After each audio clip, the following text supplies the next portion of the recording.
Hello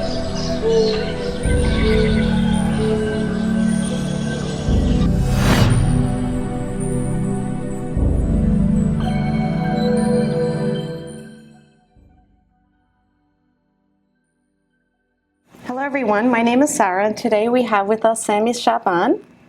Sami, assalamu alaikum. Wa alaikum salam. Sami is a dedicated Palestinian Muslim activist who holds several leadership roles in the home state of New Jersey. He is a successful attorney and a small business owner with multiple restaurants, mashallah. He has held leadership positions on the core management team of Bridgewater Associates, the world's largest hedge fund. He has 14 years of experience as a practicing attorney with expertise in counseling businesses and nonprofit institutions on corporate, franchise law, and business immigration. He has been honored with the Muslim for Peace Leadership Award and is actively involved with non-for-profits like the Islamic Relief Endowment and the Center for Islamic Life at Rutgers University, Silvroom. He is a founder of the New Jersey Muslim Coalition. He is dedicated towards working to address the needs of the Muslim community. Sami Shaban also serves on the Board of Education in Franklin and the planning boards for Franklin Township and Somerset County, to name a few. Welcome, Sami. That was a mouthful. Thank you. Too much. Well, you know what? We're just starting.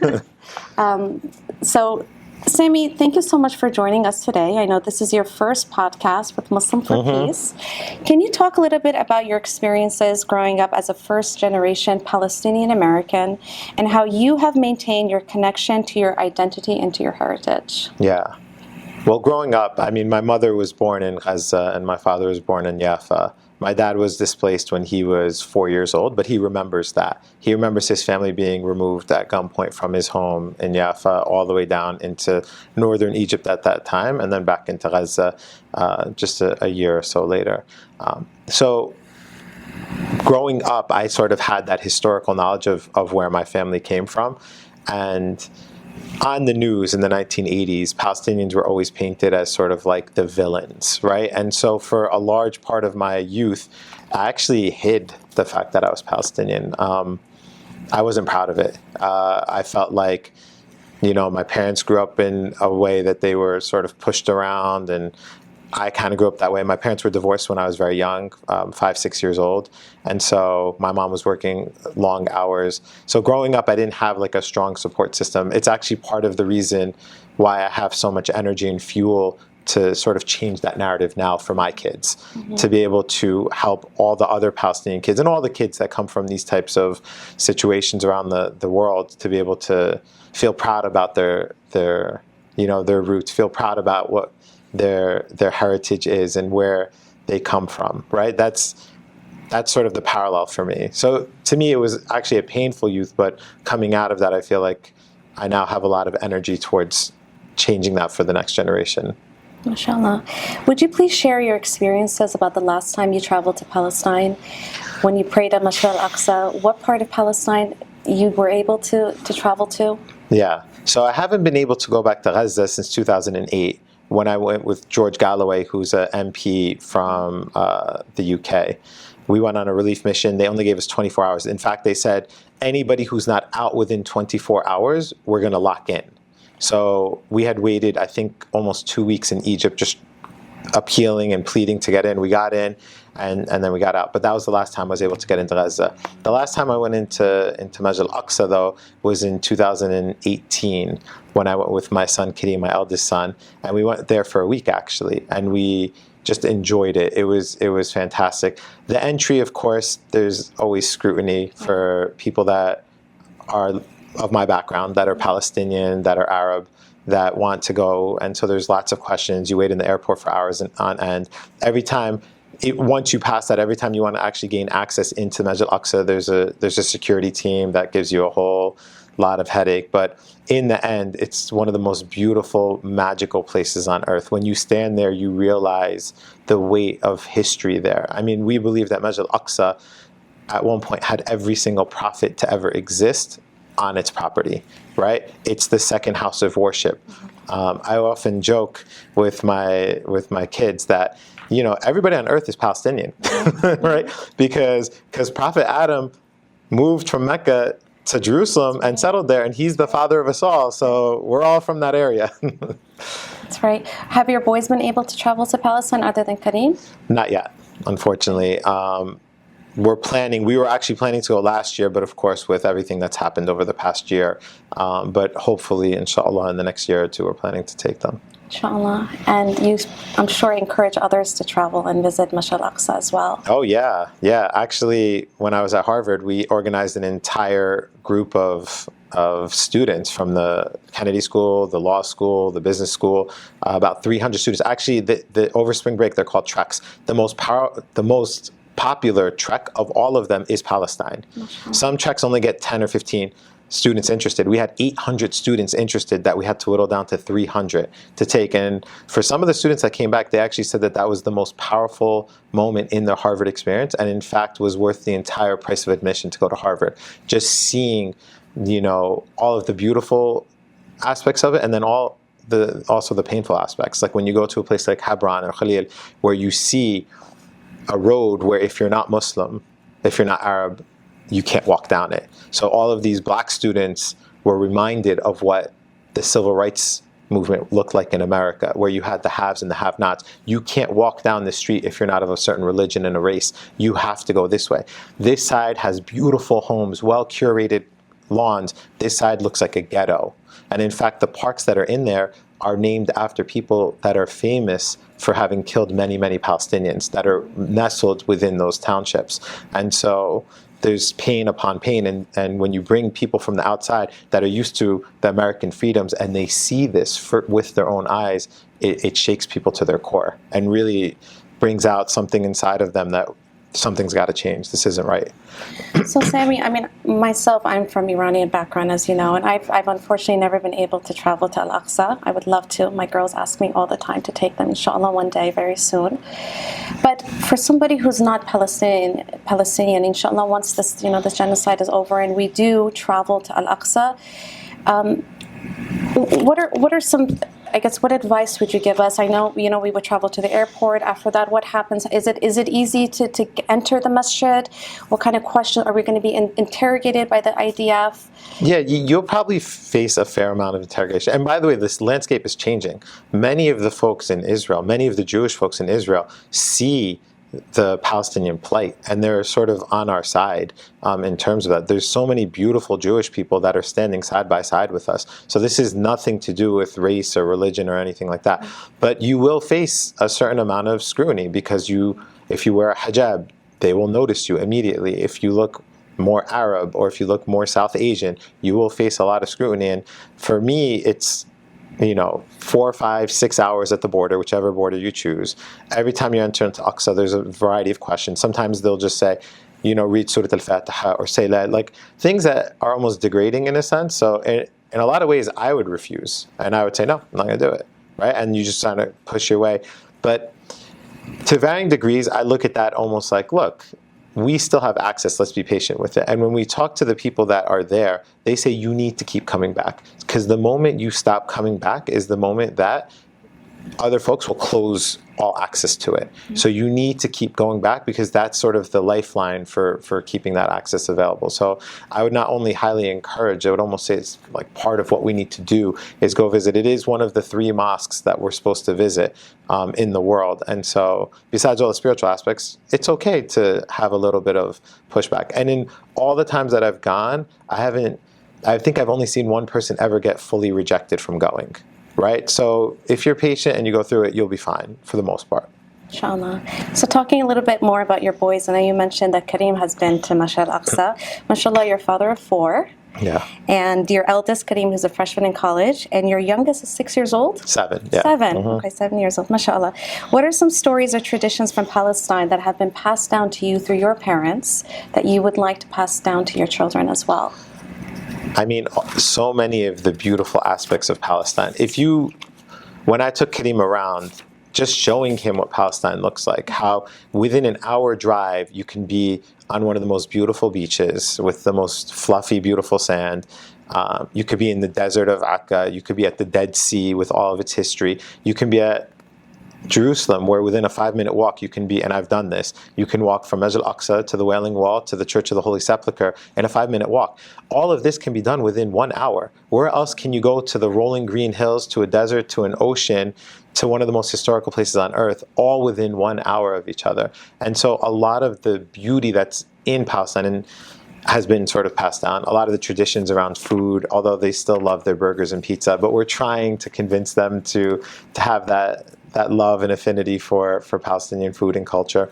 And then, you can't say Palestine without thinking civil rights, without thinking equality. And so the principles that we got from there, not just applied to Palestine, but also in America, like be a part of your society, be a successful image of what it looks like to be Palestinian, and then help everybody around you, help to make the world around you better. You may not be able to help Palestine, but you can help change any of those inequalities, any of those segregation issues, any food security issues. You can help change that here. And so taking those principles that we have as Palestinians and applying them throughout your life here is, to me, that's almost at the core of our tradition at this point. So are you good at, let's talk about Debka. Yeah. Are you a fan of the Debka dance? I'm a clapper. So I guess we can't pass that along to your boys. They pick it. Look, I try to get a little Debka on, but I'm a clapper. The people of Gaza, it's so funny because the people of Gaza are not huge Debka people. It's usually the people from the West Bank that are more the Debka folks. There's a lot of people in Gaza know Debka, but my family in specific, we're not huge Debka, So I didn't really learn it as a kid. I almost got introduced to it more as I met more and more other Palestinian families. So yeah, I'm usually a clapper. I have to say the Palestinian weddings are probably one of my favorite. And their henna nights, we're invited to one tonight. Just the culture is so beautiful. Yeah. And it's great that you're able to just pass that along to your boys. Alhamdulillah. Alhamdulillah. Sami, I know these past 14 months have been very difficult for you and your family. And I can't even imagine the grief that you have all endured. Mm-hmm. It's devastating. To hear that you've lost over 40 family members. Yeah, we've lost 37 to be accurate. 37. Mm-hmm. Wow. And I also know that this pain for the Palestinians didn't start on October 7th. Mm-hmm. It actually started 76 years ago, mm-hmm. right? May 15th marks 76 years since the original Nebka. Mm-hmm. And I'll allow you to talk a little bit more about that, mm-hmm. to educate our viewers and those that are listening to the podcast. But what can you share about how has this genocide, and especially these past 14 months, how has it impacted you and your family and your boys going to school? And I'm sure their friends hearing that they have lost family members mm-hmm. in this genocide, mm-hmm. and you also having a role in the township, mm-hmm. that you've lost so many family members as well. Yeah, there's just so many lessons to be taken. Like you mentioned, October 7th wasn't the beginning or end of anything. Mm-hmm. I remember as a 9-10-year-old boy trying to enter into Gaza, and we had just left Syria, and so we brought all these delicious desserts, and I remember all the American citizens going through, and then they picked myself and my dad out, and they said, "Nope, you're over here." And then the officer made me take off all my clothes, and so I was, naked. And then he took his metal wand and he went up and down my body, searching for something inside of me, as if there was something wrong inside of me. And you could feel it was the Palestinian inside of me that was the problem. They then opened up every one of our gifts. They made me eat from each one of those gifts, just so as to sort of taint the pleasure that would have been gotten from giving that beautiful wrapped gift. So when we entered, it was just such a shocking experience. I'd never had anything like that happen to me in my years in America. And so that was just like whoa, what's going on here? So the idea that anything started or ended on October 7th, that this 50-foot wall that's been there, that my cousins that have suffered from extreme depression, one of my cousins, on the heels of one of the attacks several years back, shot and killed himself, right? He was my first cousin. My uncle in 2008 was shot and killed in front of 8 of his kids. The eldest was 12 at the time, and the youngest wasn't even a year old. Those same kids on October 7th were completely displaced from their home after October 7th. Their home was blown up. They were in refugee camps.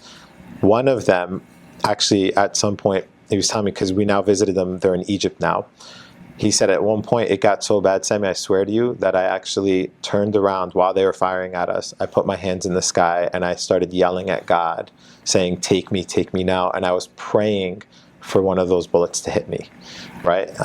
Which is interesting because the hadith of the Prophet ﷺ said that the end of times will not come until the people will walk past, some people will walk past a grave and wish that they were inside of it, like they could replace the person that's inside of it. And to me, this was my cousin. And so what I've learned from all of that was the extreme sacrifice and the extremeness of the situation makes you realize how fleeting this world is and how literally nothing that we actually consider important or a big deal or harmful or even can compare to what's going on over there. And when you have that sort of mindset, it's so freeing and liberating, but also so much weight goes on your shoulders that I need to now use that. I need to make a change. I can't, and I have nothing to lose. Like, what can you do to harm me relative to the harm that's happened to my family?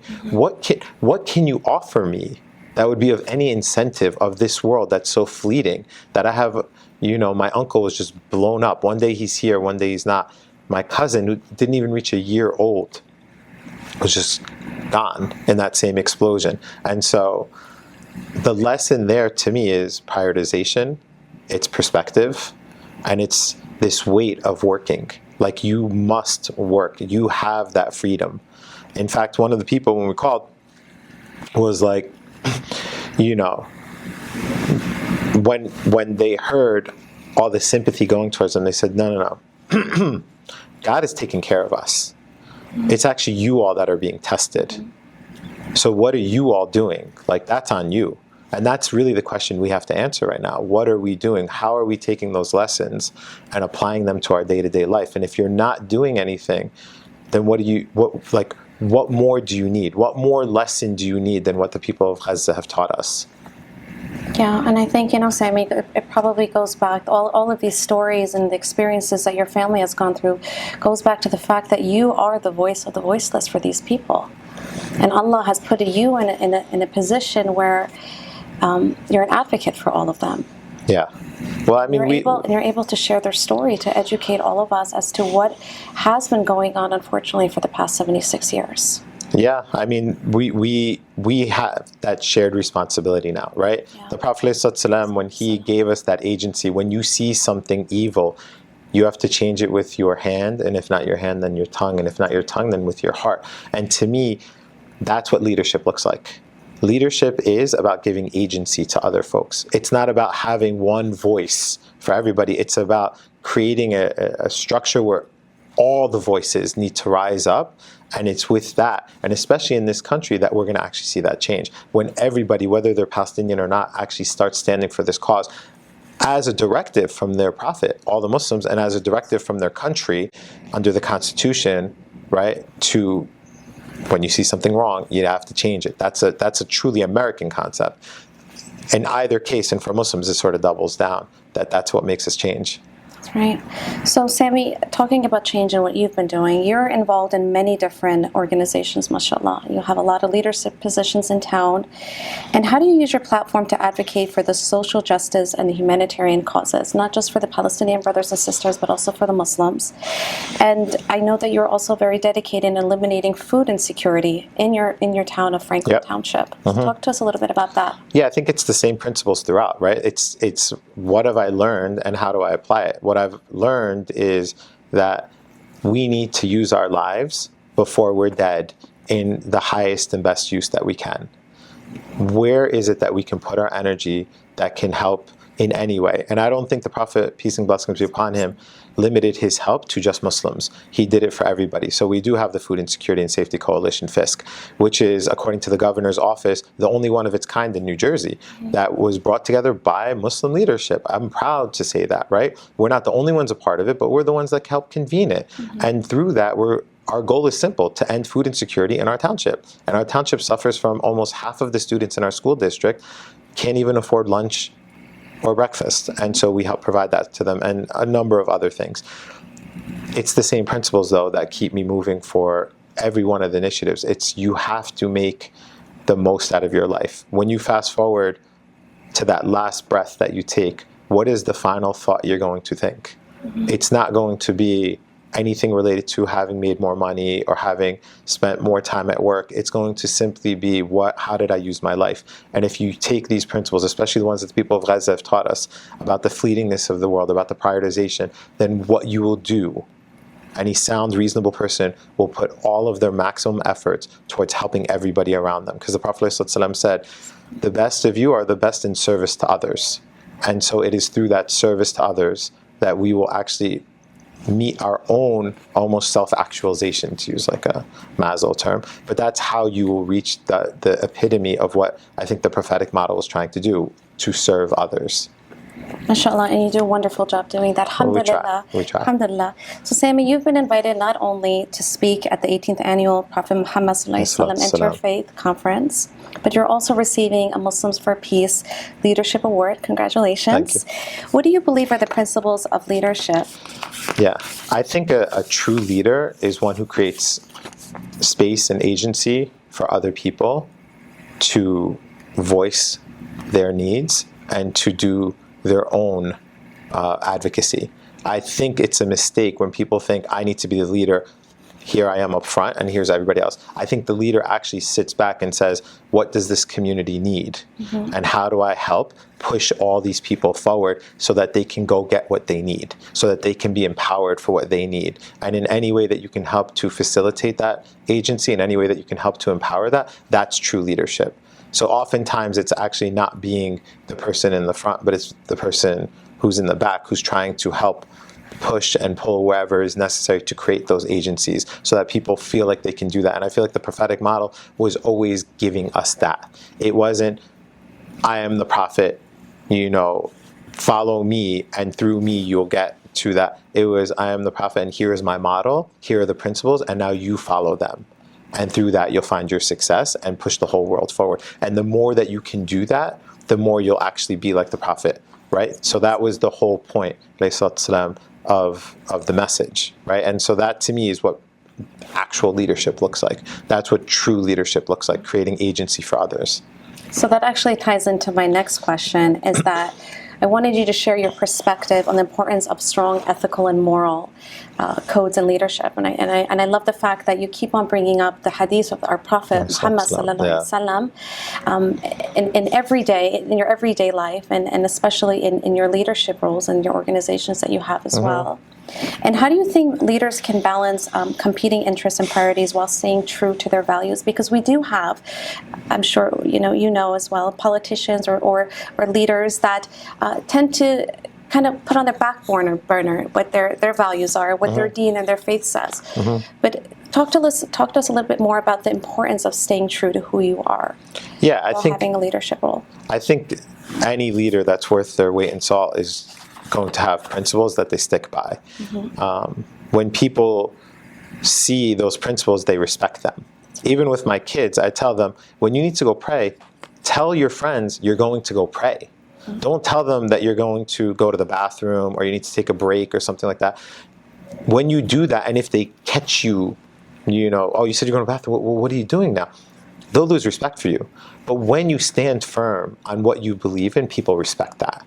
And we have every reason. We have the cheat code to all of this. You mentioned I worked for a hedge fund. I worked for one of the richest people on earth. He wrote down all of his ideas as principles. When I read through his principles, I couldn't help but think so many of them actually reconciled back to hadith that the Prophet ﷺ had given us 1,400 years prior. Now he's discovering these on his own, and I think any person of intellect will discover that the principles the Prophet ﷺ gave us are the actual way that the world works. So you can either be extraordinarily smart, like this individual was, and discover them for yourself, or you could do what the rest of us do, and just look at the hadith of the Prophet ﷺ and the sunnah, and you have the cheat code. You literally have everything you need indoctrinated there that you can say, yeah, treat your neighbors a certain way, treat your friends a certain way, treat your brothers a certain way. Everything is already there. Don't go to sleep with a full stomach when your neighbor is hungry. Don't treat other people the way that you don't want to be treated. Want for your brother what you want for yourself. All of these golden principles are already indoctrinated. You have the cheat code. So once you have that, why would you sacrifice or dilute that in any way when you already have sort of the golden code for anything less? And especially when you believe that there's an afterlife. See, a lot of other people that follow different paths, the idea of God has eroded from much of the world, and especially in America. And so when there's no purpose to it, then you lose that vision. But when you have that vision, you're not only getting the best of this world, but the best of the next as well. So it just seems like a rational thing for any logical person to follow. Alhamdulillah, alhamdulillah. I'm sure viewers are going to listen to that and use that, inshallah, when they're in their leadership roles as well. You are involved in many non-for-profits. The list, mashallah, is very long. What are some of your proudest achievements this past year in your organizations? Yeah, I mean, first and foremost, I don't take any credit for anything. I think Allah subhanahu wa ta'ala is the one who does everything. We just put our niyyah forward, and Allah subhanahu wa ta'ala is the one who carries anything forward. So anything that has been facilitated by any of our intentions, then we're just grateful that we were part of that ride. Some of the things that I've seen Allah subhanahu wa ta'ala facilitate in New Jersey are a coming together of some of the largest mosques of New Jersey. I'm on a platform that they've never had before. So from that platform, we were able to do so many amazing things. One is just uniting on a lot of those things. There was an imam who was shot and killed. There was a fundraising effort for his family. There was the uncommitted vote, as we spoke about, that although not done through the messages, but done through a lot of the Muslims that had come together under these sort of umbrellas, we were able to make a huge statement that resonated nationally and actually put on the ballot for the first time, I think, in American history, the word Palestine, where it said justice for Palestine, permanent ceasefire now. We were able to do that. We were able to do that because we came together. And now, this is just, I think, just the beginning of where we can go. But those are some of the proudest moments from that perspective. And then, we talked about the food security thing, just seeing a lot of the township in the same way that I live in come together, from the council to education to YMCA to all of the players that are trying to help with food insecurity, coming together and actually making that happen and coming up with real trajectory changing items. I mean, those are all things that you're just like, yeah, like this is the legacy I want to leave. When I'm dead, I will look back to say, maybe I helped a few kids have a meal before they were, they went to sleep that night, and then they were able to concentrate on school and do other things. Maybe we helped to bring the community together in ways that, who knows, it can have a lot of different impacts, but just being a part of that will be, those are some of the things that I'm blessed to have been a part of. Alhamdulillah, alhamdulillah. And also talking about FISC, last year the Muslims for Peace organization did give a check for $1,000 to provide for hot meals during Ramadan. So amazing. Alhamdulillah. Yeah, alhamdulillah. Alhamdulillah. So talk a little bit more about the New Jersey Muslim Coalition, and what do you hope that it will accomplish? I think that the ethics that Muslims bring to the table and the way that we see the world needs to be a voice at the table. It's been a missing voice. Like when you look at a table and you say, well, who's here? But you also say, well, whose voice is missing? Our voice has been missing. So I want this to be a way for Muslims to channel that voice. I want it to be a channel for Muslims in New Jersey to actually do those services, provide those services that we're hoping that we want to see in society. I'm looking for it to be a way for us to help around the world. In a lot of ways, our country is not making the right decisions, not just today or yesterday, but for the past few decades. All the wars that we've intervened in, all of the prioritizations of money in terms of our military, although our military is absolutely critical, but we have bills where we're sending $27 billion to other entities that have full health care. Full health care.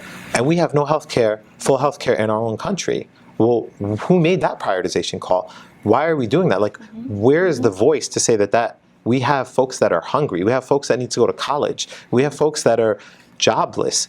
You don't think that money could have helped in that way? And when we make these priority calls and we're upset from the sidelines, well, that's one thing. But if you're actually engaged, now you can actually make a difference. So my hope is that for the sake of our own country, that in moving it and guiding it towards a better pathway, that we would use this coalition to help move a lot of the folks, not just Muslims, but allies, Muslims have so many allies. If you think about it, Muslims care about the environment. Muslims care about immigrant rights. Muslims care about minority rights. Muslims care about job rights. A lot of the folks that are being affected with their jobs right now, especially in a post-October 7th, are Muslims. So we align with all of these labor unions. We align with these environmental unions.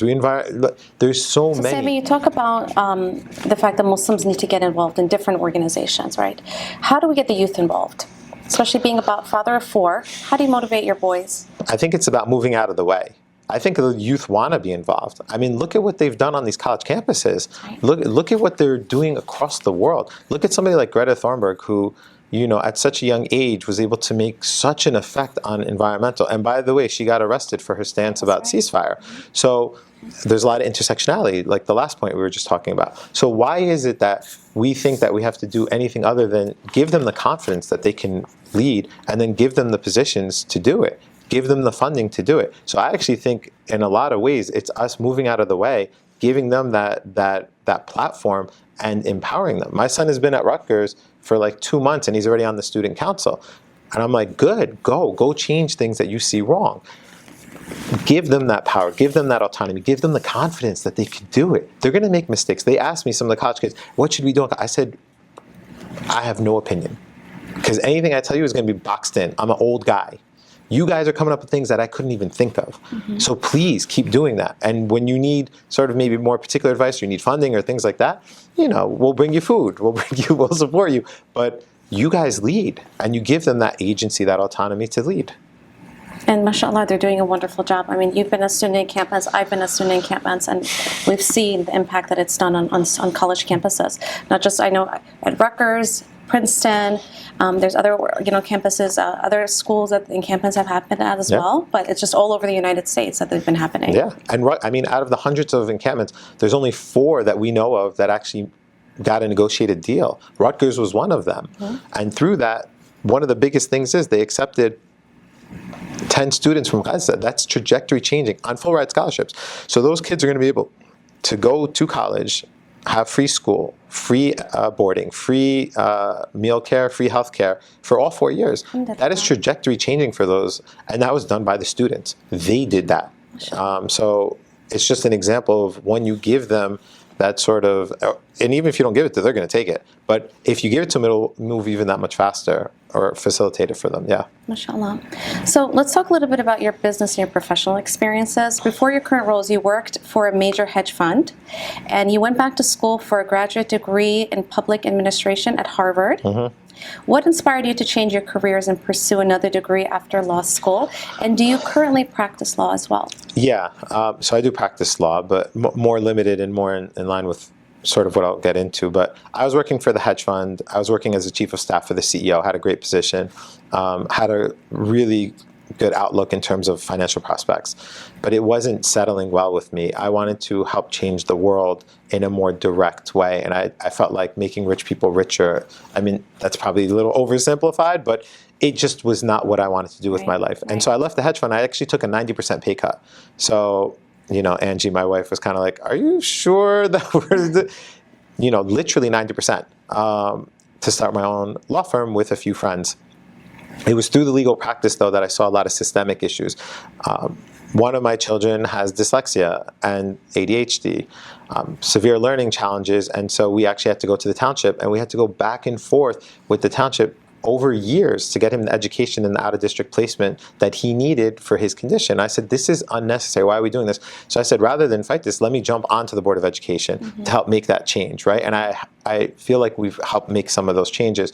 But that was the whole idea. It was transitioning from working as an attorney on particular cases to helping at a policy level. And so that's why I went back to do my master's in public administration, to get more on the policy level, to help more at the sort of state, regional level or federal level to move some of these pieces forward, because that's where I felt like I wanted to put a lot of my energy. And so while I do practice law, it's sort of in that similar vein. And then I do a lot of the restaurant stuff as a form of like my creativity being outlaid, but also sustenance to be able to provide, because I think one of the things that compromises a lot of the folks that are in the political sphere, as you had mentioned before, is because they are compromised by their physical, their financial constraints. And so when you can alleviate that and find your own independent means of that, then you're actually freed to do the things that you want to do because, all right, take it away from me. We'll just do another business,